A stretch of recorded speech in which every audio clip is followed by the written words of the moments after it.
Aka to'xtang. Yangilikni hamma ayting aka. Aka to'xtang, kambag'allar ham boy bo'lsin, baxilmisiz aka? To'xtang aka. Yangilikda aytsam, Sherali Jo'rayevga rahmatli o'lib ketdi.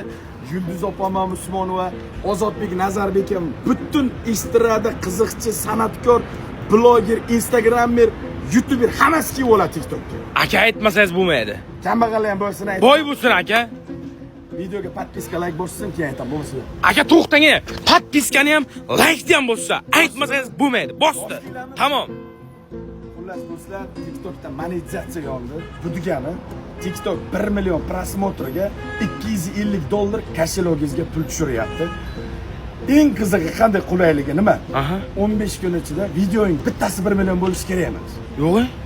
Yig'ilib boradi ahvat, xuddi как Instagramda.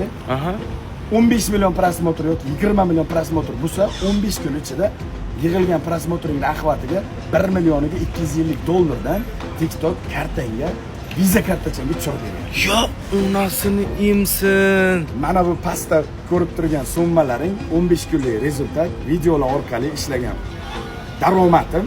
Hech qanaqasiga bloger, hech qanaqasiga TikToker, yo qo'shiqchi, yo mashhur bo'lishingiz kerak emas. Libo videoni shunday yasaysiz, TikTokka joylaysiz, prosmotringizga 15 kun ichida